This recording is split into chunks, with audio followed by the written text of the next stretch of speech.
amigos, bienvenidos y bienvenidas sean todos ustedes a una nueva versión de 2x3 en Salud, su programa especializado en todo este mundo, en esta temática de salud que es tan importante para los seres humanos. Saludos, amiga. Hola, Tati, ¿cómo estás tú? Yo estoy bien, estoy contenta de que podamos estar de nuevo con salud y bienestar para poder aportar el granito de arena que nos corresponde. Así es, lo que podemos aportar desde esta plataforma, que es nuestro programa especializado en temas de salud y en el que siempre enfocamos precisamente esas situaciones de salud que conllevan a preocupación en la población, pero que siempre tratamos de darle ese tips dirigido a la prevención, que es realmente nuestro propósito, y creo que a lo que como país deberíamos apostar siempre, a prevenir. Pero parece que no hay como mucho interés en eso, Tati, pero que tú te has dado cuenta que el tema de la atención primaria como que murió. Desapareció. Hoy justamente vamos a hablar un poquito de eso con nuestro invitado. Eso desapareció. Sí. Hubo un gran boom de todo lo que era atención primaria con el doctor Pedro Luis Castellano, que hizo todo en campaña, pero eso desapareció. Este gobierno dijo en sus primeros 4 años que había 3.500 millones que se iban a destinar a eso, que precisamente. Iban a sacarse de la reforma. Como la reforma desapareció, el tema jamás se volvió a mencionar, creo. Pero desde antes ya estaba medio fuera de aire. Sí, creo que atención primaria lo mencionamos nosotros los periodistas especializados cuando de vez en cuando hacemos un trabajito y mencionamos la palabra. Sí, para que el tema realmente no pase por debajo, siga pasando por debajo de la mesa. Y lo enfocamos desde este punto de vista de la necesidad de que haya facilidades, que haya acceso para que la persona se haga su prevención, su chequeo anual, que tanto se habla, pero que sabemos lo costoso que es ir a un médico y hacerse un chequeo por su propia cuenta, ¿verdad? De prevención, porque vamos a poner el ejemplo de nosotras como mujeres, que cada año vamos a nuestro ginecólogo, pero fácilmente tú gastas más de 6,000 pesos, pese a tener seguro médico, un carnet de seguro médico, tú gastas un dinero cada mes solamente en ese chequeo dirigido a la ginecología, o sea, ginecológico. Pero y no, se va realmente costoso. En esa parte, pero tampoco hay temática, preparación. No está en la mira pública lo que es la educación en salud. Eso brilla por la ausencia en el país. No hay ninguna estrategia dirigida a eso. Por ejemplo, el mes de octubre, que es el mes de educación y detección temprana, educar para la detección temprana del cáncer de mama, todos los edificios, muchos edificios, se visten de rosado, por eso es una vez al año. Mientras tanto, como dijo nuestro invitado de la semana pasada, el doctor José Ramírez, el cáncer es un escándalo en el país. Así como un escándalo también las enfermedades de salud mental. Correcto. Este viernes, que acaba de terminar, día 10, se celebró el Día de la Salud Mental. Y el tema como se tomó, se habló sobre el tema, pero ahí queda. O sea, no hay una estrategia dirigida que sea constante. Y lo sabemos nosotros en esta área de la comunicación en salud, que a la gente hay que estarle repitiendo las cosas siempre.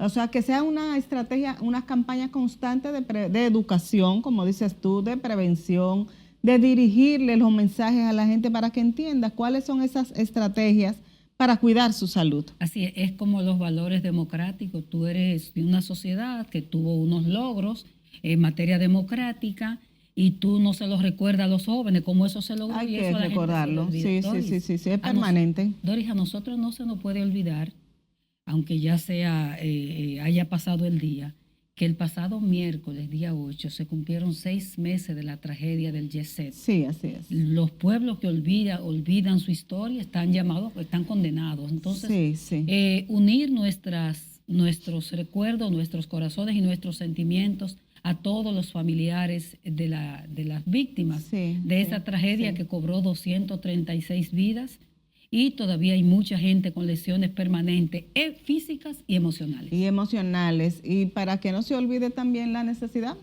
retomamos de nuevo el tema, la supervisión y la prevención, para que esa tragedia que la verdad que nos conmovió a todos y nos sigue conmoviendo, como dices tú, porque yo creo que nadie la ha olvidado,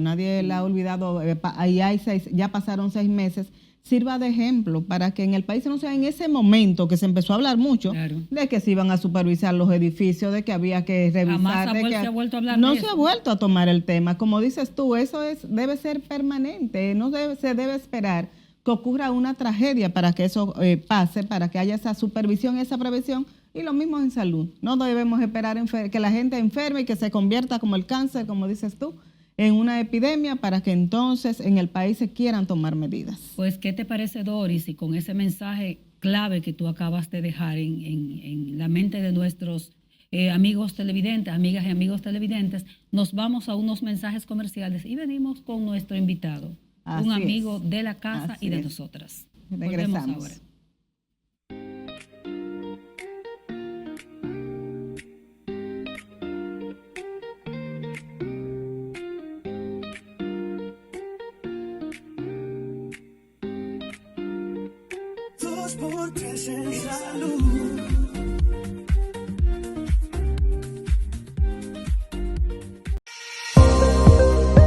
Saludos, los servicios de salud de República Dominicana son hasta 60% menos costosos que en Estados Unidos, por lo que los dominicanos y extranjeros residentes en territorio estadounidense pueden viajar al país a tratar su salud.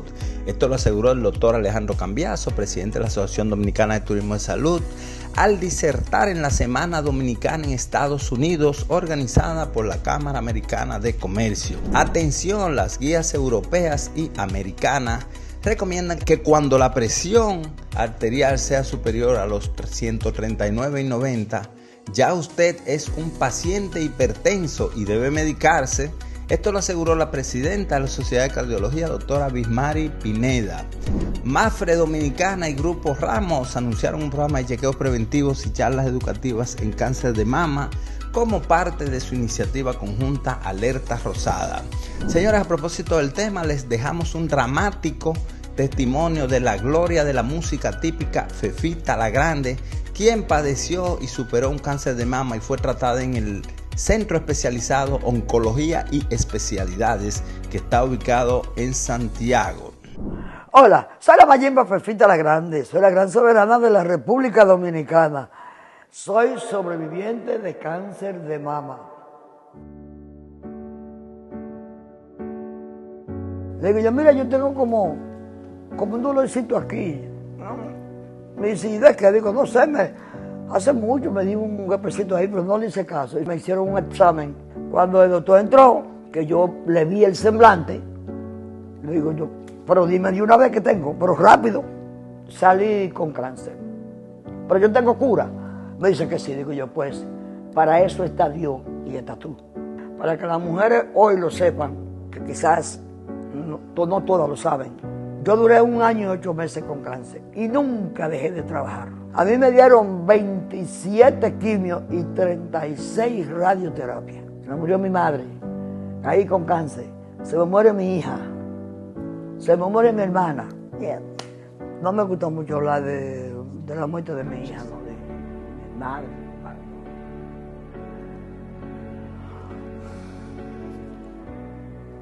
Que no tuve tiempo a decirle, pero siempre decía que la amaba.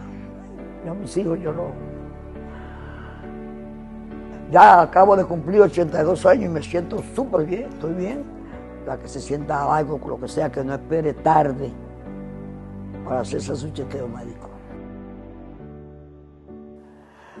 Porque un chequeo puede cambiarlo todo.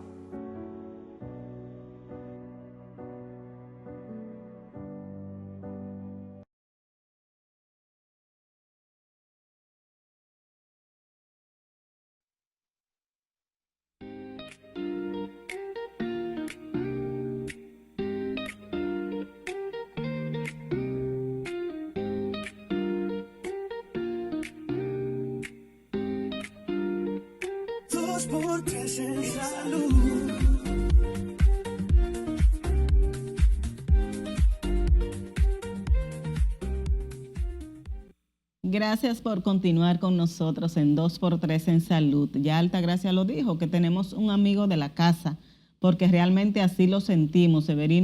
Fulgencio Severino, el doctor Fulgencio Severino es parte de nosotras, no solamente en este programa, sino en toda esta trayectoria que tenemos en el campo de la salud. Con él es cardiólogo, ustedes lo saben, ¿verdad? Pero con él hoy no vamos a hablar de cardiología, con él vamos a hablar del Sistema Dominicano de Seguridad Social, porque Severino es un actor importantísimo en este sistema, porque está en esta lucha Severino desde antes de que naciera realmente el sistema, y sus juicios han tenido mucho que ver, sobre todo en esto de la creación del SENASA. Severino, bienvenido y gracias, porque cada vez que Tati y yo te decimos, pues tú estás aquí con nosotras. Bueno, gracias. Un abrazo a las dos. Gracias. Yo creo que hay que hacer, yo digo que la historia no se puede olvidar, y en este país tú haces aportes al país, que no es para que a uno le den un premio por eso, porque ese es nuestro deber. Pero a la gente se le olvida, Severino fue un ente, lo acaba de decir Dori, un ente clave en la creación de SENASA. Sobre todo. Nosotros nunca podremos olvidar las intervenciones de este hombre en medio de estos debates, que fue increíble, cómo se le arrancó al sector privado prácticamente SENASA. Se me recuerdan un poquito esa experiencia, porque como SENASA está metida en un berenjenal en este momento, hay que recordar cómo nace esa institución. Vamos a recordarlo, por favor. Bueno, SENASA no estaba en el proyecto que se debatía en las cámaras, tanto en el Senado como en la Cámara de Diputados. Y al interior del grupo de nosotros, es decir, de la Asociación Médica Dominicana de ese momento, habían dos ideas. Una, que era reivindicar el seguro social, y otra que era la que nosotros sosteníamos, de seguir el ejemplo del FONASA chileno. Chilenos. Sí. Que ese fue el punto de referencia.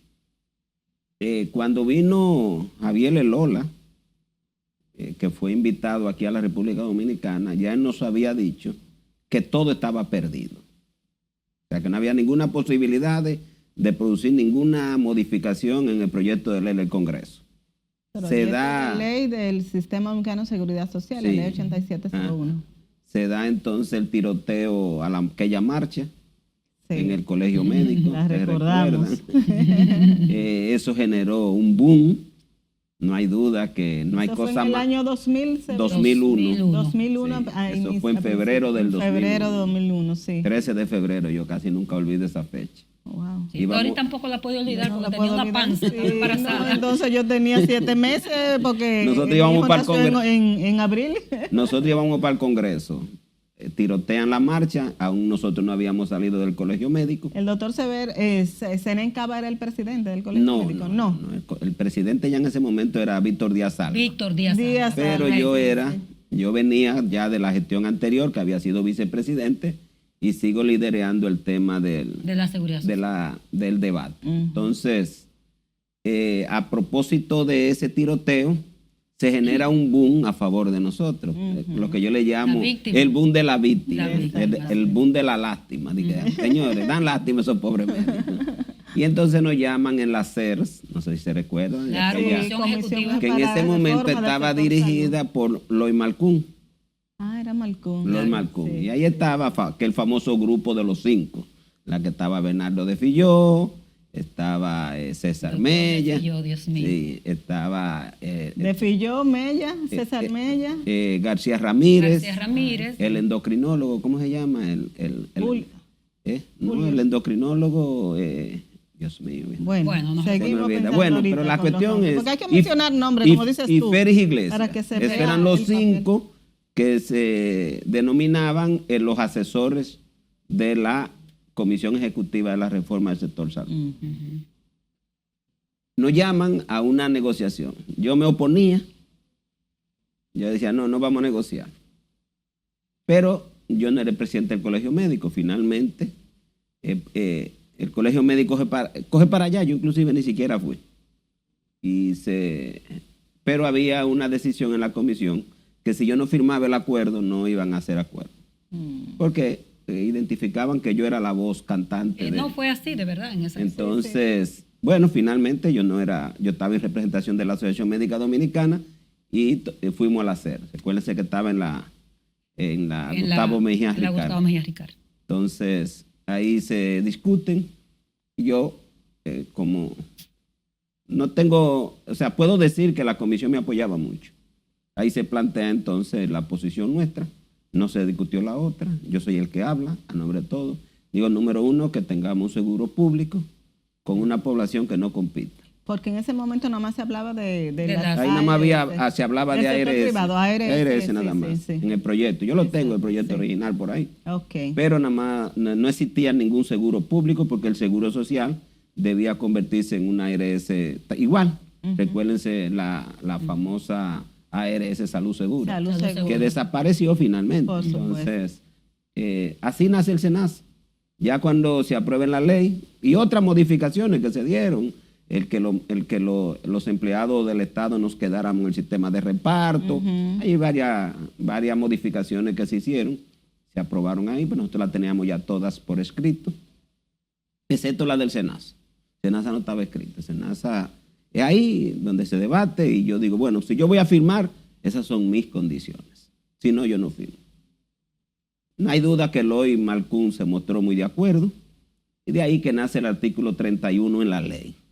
El artículo 31 es estrictamente para crear el SENASA y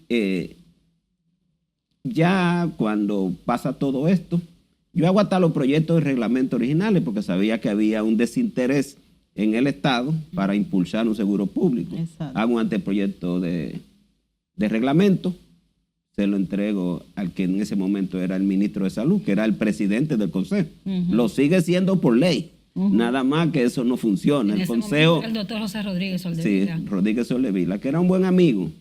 Un gran hombre. Sí, y entonces, bueno, pues, en más de una ocasión lo votó.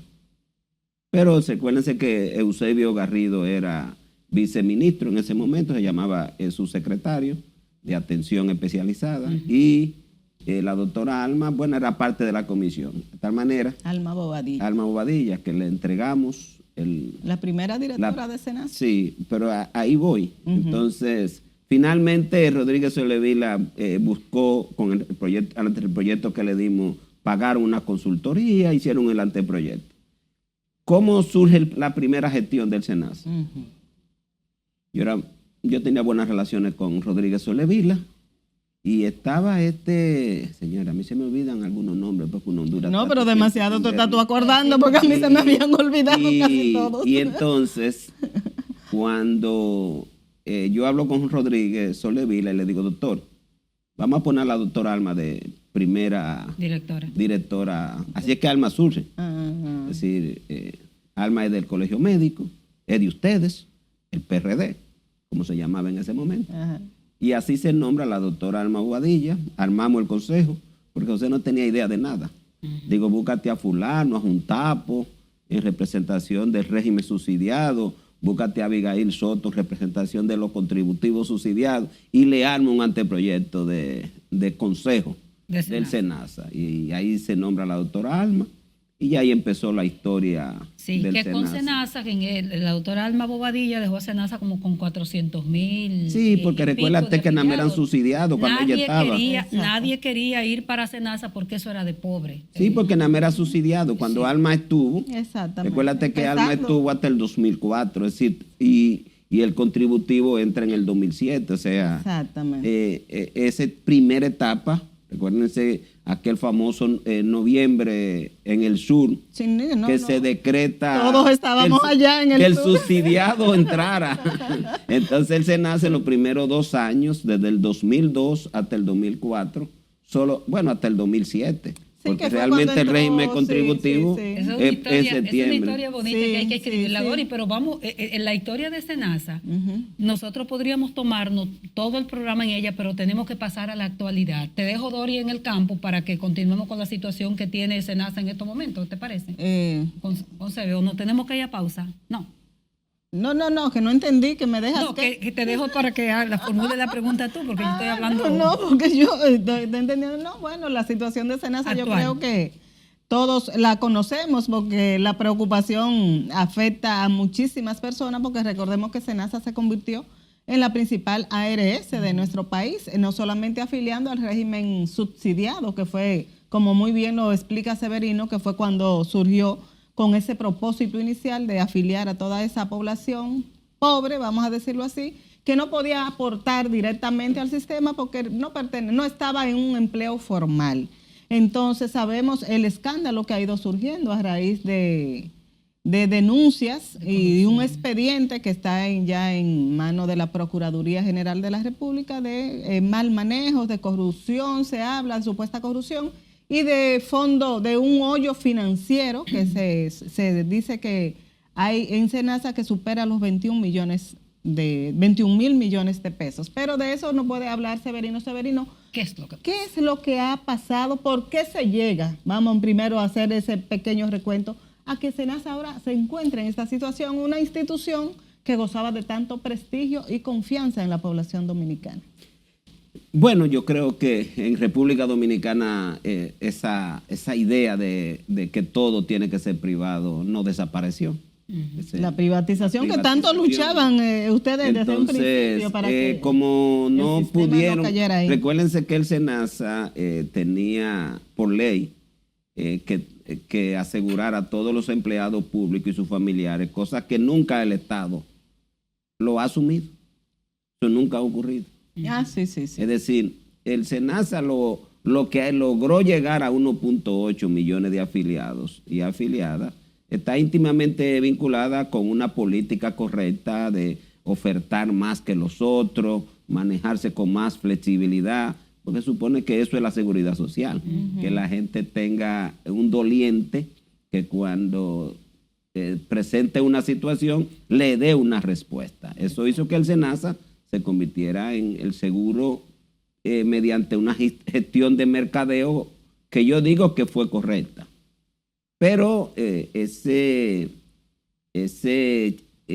esas pretensiones de privatización nunca han desaparecido de República Dominicana, que aunque se puso en evidencia en el gobierno del PLD, porque no es que todo es ahora, se profundizó con el gobierno actual. O sea, cuando el presidente Luis Abinader llega, envía un mensaje que todo es fideicomiso, todo es asociación público-privada, el Estado no sirve, el Estado hay que borrarlo, el Estado nada más sirve para que los políticos lleguen y entonces cuando estén ahí privaticen todo. Esa fue como un poco el mensaje que mandó el presidente Luis Abinader y su equipo económico. Y la salud no se escapó. Entonces, ¿qué hizo el SENASA? Que transfirió toda su gestión en contratos al sector privado.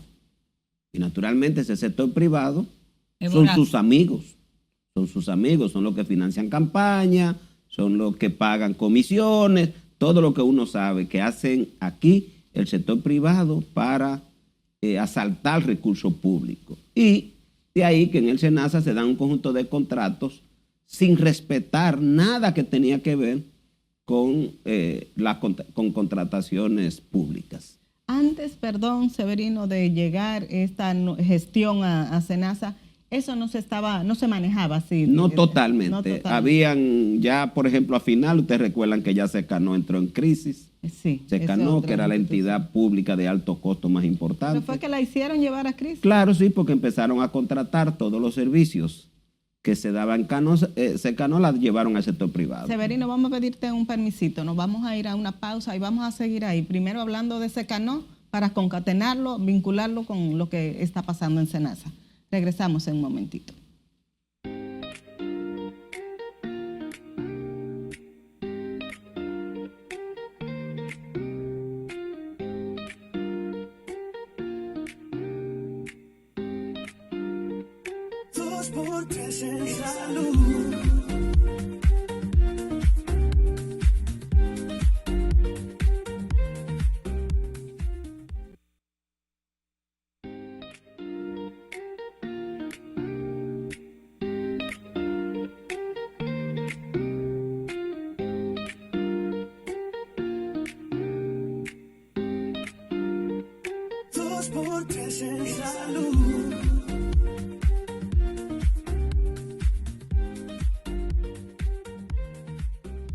Continuamos con el doctor Fulgencio Severino, experto, además de cardiólogo, que no es el tema de hoy, experto en seguridad social, tratando el tema de la crisis en todo el sentido de la palabra, no solamente económica que tiene SENASA, sino reputacional, que tal vez sea lo más grave en este momento después de la parte económica.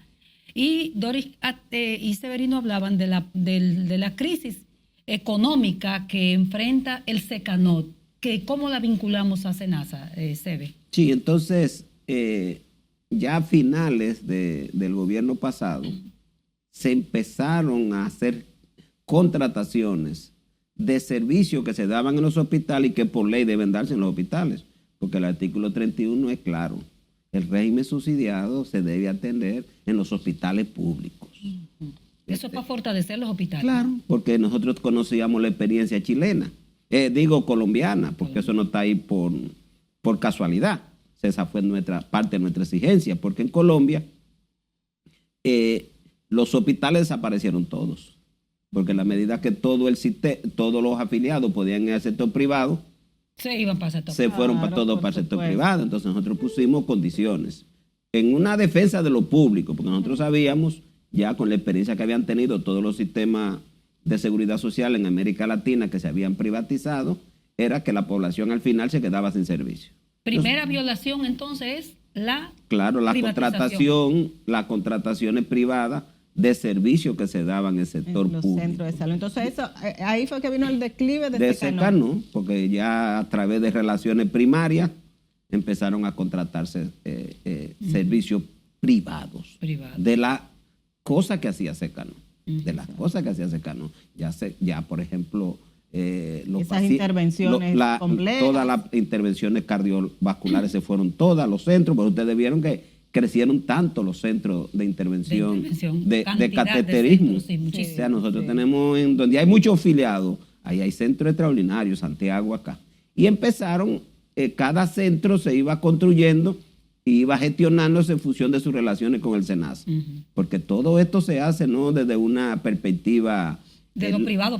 Ajá, ni lógica desde el punto de vista de la equidad, que quiere decir, todo el que lo construya puede acceder.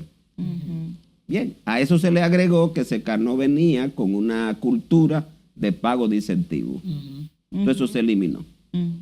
Eliminan los incentivos, es decir, que Secano la gente ganaba por lo que hacía. Sí. Un salario pequeño, miserable, pero con los incentivos que le daban, completaba. Entonces eso se elimina. Finalmente Secano prácticamente se cierra y se quedan para algunas intervenciones prácticamente. Allá la gente tiene donde irse a hacer toda la cirugía de catarata, todas las cirugías oculares, tiene donde irse a hacer todos los intervencionismos coronarios y entra la crisis. Entonces, eso, cuando llega el gobierno, eso se profundiza.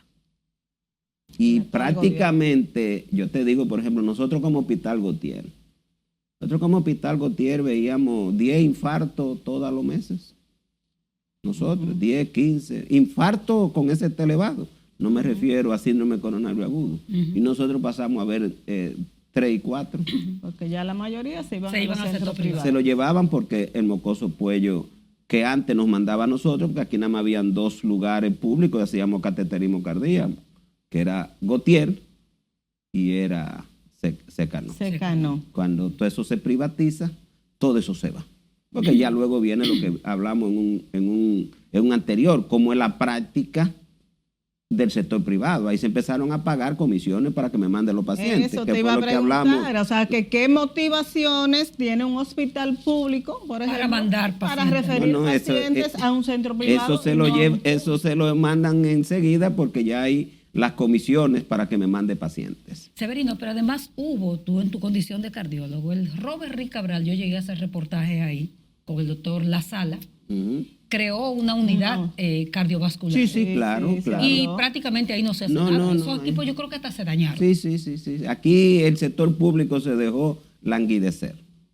Todo esto, ya eso se fue transfiriendo poco a poco. Ya la crisis estalla cuando todos los pacientes ya se mandan en capitación al sector privado. Hasta la atención primaria. Sí, claro. El 75% del presupuesto del régimen subsidiado está en el sector privado. Virgen. O sea, de eso estamos hablando de casi 20 mil millones de pesos. Segundo gran error. Ya tenemos la parte de la privatización. ¿Cuál es el segundo gran error, crimen, como le querramos llamar, que se cometió en SENASA para llevar a la crisis que tiene en este momento? Sí, es que ya cuando ya tú capitas todo, tú te quedas sin dinero. Okay. Es decir, ¿dónde es que tuvo esta gestión al final? Que empezó a capitar todo. Es decir, Me entraban 18 mil millones del régimen subsidiado y yo lo transfería a todos a intermediarios. Es decir, para los fines de la atención primaria a este le daba 500 mil. Entonces, cuando tú capitas, tú te quedas sin recursos. Pero ahí no había una persona, Dori, perdóname. Ahí no había una persona en la dirección de SENASA, en esa gestión de SENASA, que pudiera darse cuenta de eso, o era que había una complicidad generalizada. Bueno, sí, claro. Ahí hay una complicidad, porque cuando tú oyes, y eso está confirmado, de que hay correo hablando de que haga doble contabilidad. O sea,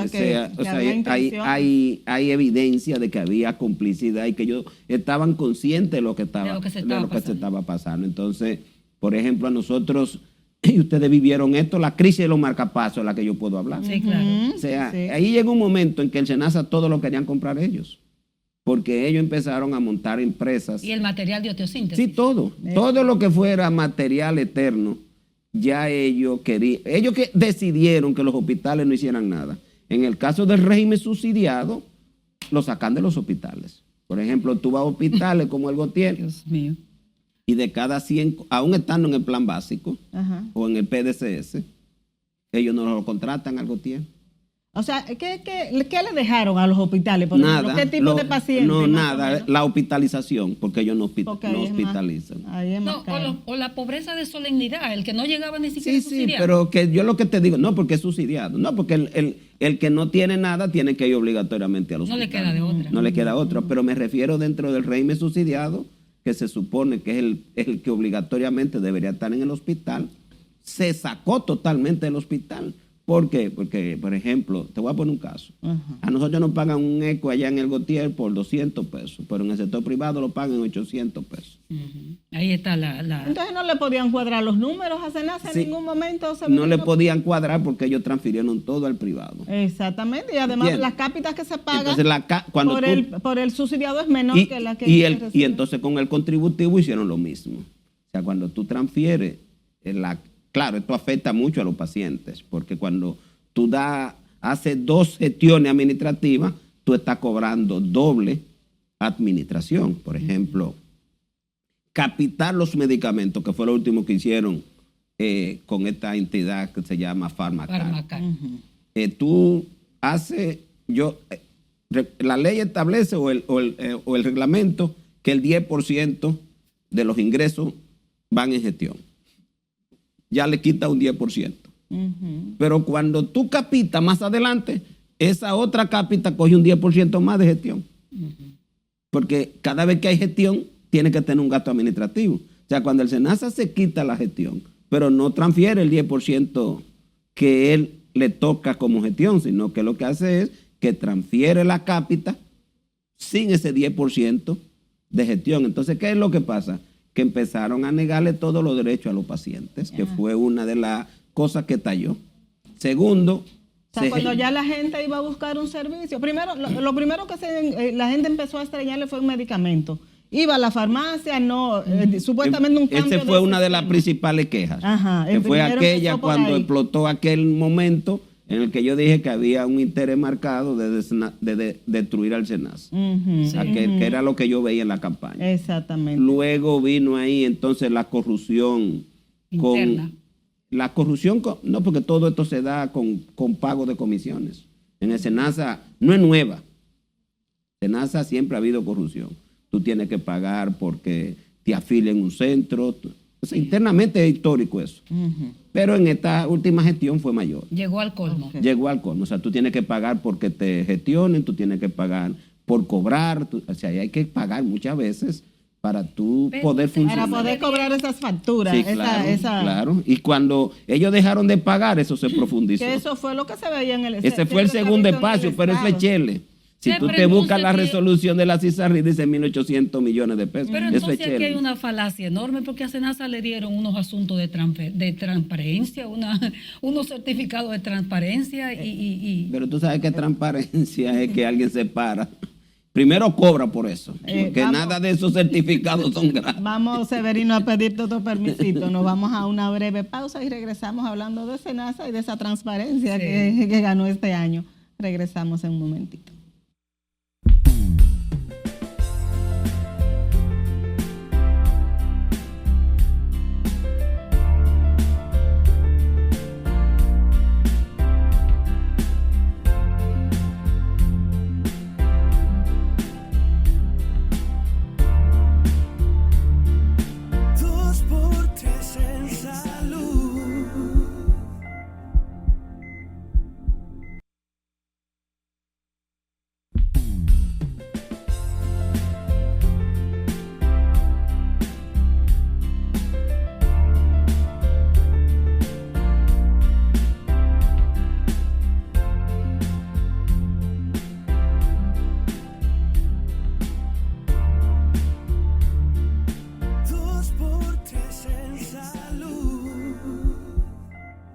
Seguimos hablando sobre esta crisis que afecta a SENASA con el doctor Fulgencio Severino, y no queremos terminar esta conversación sin pasar revista al papel de la CISARRIL, de la Superintendencia de Salud y Riesgos Laborales, que es la entidad supervisora del sistema.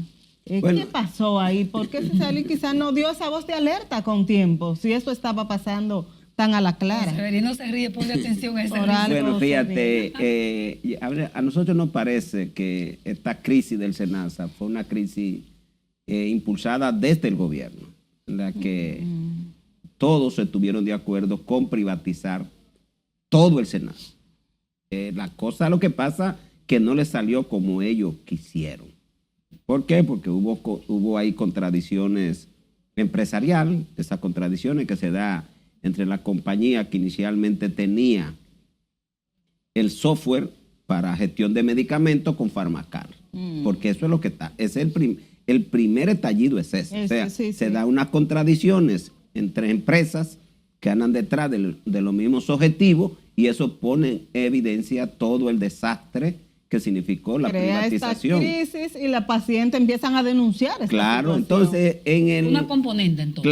Claro, hubo una decisión desde el gobierno con la complicidad de la CISARRIL, por eso ustedes ven que la CISARRIL lo que habla es de la deuda. De 41,000. No, eso es otra cosa, es el robo de los médicos, supuestamente. Lo que SENASA dice que los médicos le facturaron sin haber dado el servicio, que son los supuestos 41, 50 millones de pesos. Lo que es la CISARRIL. Sí, lo que la CISARRIL dice que el SENASA tiene un déficit en términos de tiempo de pago, tiene un retraso de aproximadamente 1.800 millones de pesos, según la resolución que ya publicó la CISARRIL. Para la CISARRIL ese era el único problema, porque todos estaban a una en que el SENASA había que privatizar todos los servicios. La iglesia estaba en manos de Lutero, con el perdón de Lutero. Todo. Entonces, de ahí que todo lo que pasó en el SENASA es complicidad del presidente de la República, el director del SENASA, la CISARRIL, el propio Servicio Nacional de Salud. Cuando nosotros hablábamos con los directores de hospitales, la necesidad de ir a discutir con el SENASA, ahí no se puede entrar. ¿Cuál era el papel del servicio? Que se ha hablado tanto de eso. ¿Qué tenía que hacer el servicio para que sus hospitales tuvieran? Defender que el dinero, no estarle prestando servicio al subsidiado sin que el SENASA le pagara. Porque era lo que el SENASA hacía, que glosaba el 80%. No le sacó todos los servicios que podían ser, los servicios ambulatorios que podían ser de más rentabilidad para la gestión económica del servicio y le dejó solo la hospitalización, pero la hospitalización llena de glosa y la hospitalización llena de pagos, de pagarte 200 pesos por un día de hospitalización. Entonces, hoy está establecido que ese abuso representó el 75% derivado al sector privado de todos los recursos que recibía el SENASA, Entonces, o sea, del régimen subsidiado, el 75% se mandó al sector privado y solo el 25% al sector público. Por eso digo que hubo una componenda desde el gobierno para beneficiar a gente que son financiadores políticos de campaña política del gobierno, porque todos esos contratos se dieron en complicidad. Para darle una ayudadita. Claro que sí, porque eso empezó muy temprano. Porque era público las discusiones sobre el tema de las compañías, que las compañías que se fueron creando con el objetivo de brindarle servicio al SENASA. Se crearon muchas compañías. Entonces, en el campo de la cardiología, de todo, de medicamentos, de todo. Yo conozco de casos de que había que venderle un medicamento a un intermediario, porque si no el SENASA no se lo compraba. Y las vacunas, que no le hemos tomado. La vacuna igual. Todo, porque fue un... se había tocado esa parte de prevención. Fue un desfalco, porque lo que estaban haciendo que hicieron un contrato de vacuna cuando se supone que salud pública tiene vacuna en toda parte. Por ejemplo, en mi casa mis hijos siempre se han vacunado, aún teniendo seguro médico, en los centros de vacunación públicos. Claro. Y ahora mi nieto es al centro de vacunación pública que vamos. Sí. Es decir, si usted tiene centro de vacunación público, ¿cómo usted me va a decir a mí que lo va a mandar? Fuertes, porque ese centro sanitario, para citar uno, pero tiene tú lo encuentras frente a la zafra en Lomina, que son fáciles. O sea, tú encuentras centro de vacunación en todas partes. Entonces, a nosotros nos parece que esto ojalá se aclare. Y ojalá que todo el que hizo... Pero es judicializable todo esto. O sea, hay un expediente que debe estarse armando, imagínate. Bueno, depende mucho porque la transferencia desde el punto de vista... Se viola la ley, porque la ley no establece que usted capite, ni que usted brinde servicio en el sector privado. O sea, la ley lo que dice que usted tiene... Pero ese es un término de ley, eso tal vez sea administrativo. Exactamente. Ya habría que ver si todos los beneficiarios dicen todo lo que pagaron, porque todo el mundo sabe que todos esos contratos se dieron con comisiones. Entonces aquí va a ir gente presa a nivel público, a nivel privado. Sí, o sea, pero es que deberían estar en el expediente todo el que desfalcó. Pero el expediente realmente uno no lo conoce, no se sabe bien qué es lo que hay ahí. Bueno, pero es que hay suficientes datos que nos dicen a nosotros de que se le negaron servicio a los pacientes y eso debe ser judicializado. O sea, en la medida que tú puedas construir que se le negaron servicio, el expediente de que hay instituciones que utilizaban la receta y eso uno como médico lo sospechaba. ¿Por qué? Porque tú le hacías a un paciente una receta que le debía persistir por 3 meses y ya luego nada más le daban una y las otras desaparecían. Desaparecían. Por último, ¿podría salvarse de esta situación? Sí, porque eso es económico. Ya hay un tema que yo asumo que se le habrán ido algunos 100,000 afiliados, no sé cuántos, pero, pero sé que se habrán ido porque también eso es parte de la campaña, de que la gente se movilice, pero creo que sí, porque si tú te buscas el tema del dinero, el desfalco del sector del subsidiado lo pagan los hospitales. El desfalco, la deuda con el sector privado del régimen subsidiado es poca. Y ya lo que tiene que ver con la deuda del régimen contributivo, según dice la CISARRIL, es apenas de 2,000 millones. O sea que estaríamos hablando de que una entidad que recibe dinero permanentemente todos los meses, casi 4,000 millones de pesos, tendría forma de operar sin mayores dificultades. Hay un tema de reputación duro en Senado. Claro, ese va a ser su mayor problema ahora con el régimen contributivo, porque el subsidiado no tiene a dónde coger, siempre quedará ahí. Está atrapado. Muchísimas gracias. La verdad que tú sabes que con Severino habría que hacer paneles y todo eso, porque es mucho lo que tenemos que aprender y analizar con él. Muchas gracias, hermano. Bueno, se le quiere mucho. Y seguimos en un momentito con nuestra próxima invitada.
Continuamos con nuestra segunda entrevista y todos los años en octubre para esta fecha tenemos aquí con nosotros a Doris Alburquerque, quien es la gerente de prevención y promoción de MAFRE ARS, ¿verdad? Sí. MAFRE Salud. MAFRE Salud. Saludos, Ma, ¿cómo tú estás? Bueno, muy contenta de estar aquí con ustedes como cada año, trayéndole las nuevas buenas de Alerta Rosada. Alerta Rosada, esa es la gran temática nuestra. Así es, estamos ya en nuestra 11ª edición. ¿11ª ya, Doris? Así es, pues llevando lo que son las jornadas gratuitas de prevención del cáncer de mama. Allí ustedes recuerden que realizamos los tamizajes de mama totalmente gratis. No necesariamente tienen que ser afiliados a MAFRE ARS, sino que recibimos allí pues, a todas las personas. Toda la población que quiera hacerse su chequeo. Así es. Hombres y mujeres. Hombres y mujeres. Es muy bueno que hayas dicho hombres y mujeres, porque siempre que se habla del cáncer de mama, se piensa que solamente para la mujer, pero sabemos que también el cáncer de mama afecta al hombre. El 1% del cáncer de mama es detectado en el hombre. Doris, todo esto 11 años ya, ¿verdad? Este recorrido, ¿qué enseñanza le ha dejado a ustedes de esta alerta rosada que hacen ustedes junto con Grupo Ramos, ¿verdad? Así es. Con el Grupo Ramos. Para nosotros es de gran satisfacción. Ya luego de 11 años hemos visto casi 90,000 personas en este transcurso. Hemos detectado 2,200 y pico de casos en estos 11 años. Tenemos testimoniales hermosos donde gracias a esa primera evaluación a través de nuestras jornadas gratuitas de alerta rosada, pues se ha detectado al tiempo este cáncer de mama. Han podido llevar su tratamiento y hoy son libres de cáncer. Este año no pudimos estar presentes, perdona Dori, en el lanzamiento de esta jornada, pero cuando hemos ido en otros años, hemos visto los testimonios hermosos de cómo la gente habla de su recuperación. Así es. Este año por igual teníamos testimoniales, inclusive que fueron y nos acompañaron en este lanzamiento de Alerta Rosada, pues dando su testimonio, agradeciendo y hablando sobre la importancia de lo que es la prevención. Muchas veces sabemos que las personas se asustan cuando se habla de la palabra cáncer, tienen miedo, le da temor continuar un tratamiento o empezarlo ni siquiera. Entonces nosotros tratamos pues de crear conciencia, de educarlos y saber que hay herramientas y más en estos tiempos muy avanzados donde pueden llevar tratamientos que perfectamente puede ya pues sanar. Doris, ¿dónde las personas pueden acudir en caso que quieran hacerse su evaluación y en qué consiste esa evaluación? Claro que sí. Pues nosotros estamos a nivel nacional en todas las tiendas La Sirena, en 13 tiendas La Sirena, y aparte este año pues también se han incluido algunas plazas comerciales que han querido participar. Para poder ver las diferentes localidades donde estamos, pueden ir a nuestras redes de Mafre Salud ARS y también tiendas La Sirena, donde allí ven el calendario y ven las diferentes ciudades en las que estamos. ¿Cuántos puntos más o menos tienen ustedes a nivel nacional? Tenemos 20 puntos a nivel nacional en horario de 9 de la mañana a 6 de la tarde. Es totalmente gratis, vuelvo y lo repito. No hay que hacer cita, es simplemente llegar. Simplemente llegar, hacer su turno y allí será atendido por especialistas, donde allí le realizarán su tamizaje de mama y luego si hay algún tipo de hallazgo, pues se hace las recomendaciones del lugar, las indicaciones y se continúa con el tratamiento. Eso justamente iba a preguntar, o sea, ¿hay un hallazgo, hay una malignidad o algo que sea sospechoso con cáncer de mama en hombre o mujer? Entonces, ¿ustedes refieren al centro especializado que corresponda? Así es, si es afiliado nuestro de Mafre Salud ARS, pues ya tiene un acompañamiento con un departamento correspondiente que solamente ayuda a pacientes con cáncer para que así este proceso sea mucho más fácil y se sienta debidamente apoyado. Si no es afiliado nuestro, igualmente se le brinda apoyo a través de nuestro servicio del audiodoctor, donde se le hace el referimiento, se le ayuda, se le orienta para que así ellos puedan acudir a los centros correspondientes y especialistas correspondientes. ¿Las edades de los pacientes, de las personas que ustedes le hacen las evaluaciones? Nosotros no tenemos edad, inclusive si quieren ir jovencitas, pueden ir acompañadas. Si son menores de edad, simplemente pedimos que sea acompañada por su madre o tutor para poder asistir la médica, pero está abierta a todo el público, hombres y mujeres, para que puedan acudir allí a realizarse las evaluaciones. ¿Por qué es importante, Doris, que la gente se haga esa evaluación? Tú no te tienes que sentir nada para tú evaluarte. O sea, ¿qué beneficio tiene para una persona evaluarse su mama periódicamente? Claro que sí. Es sumamente importante. En la prevención está todos. Un hallazgo a tiempo es muy diferente a ya encontrar la enfermedad en avanzada etapa.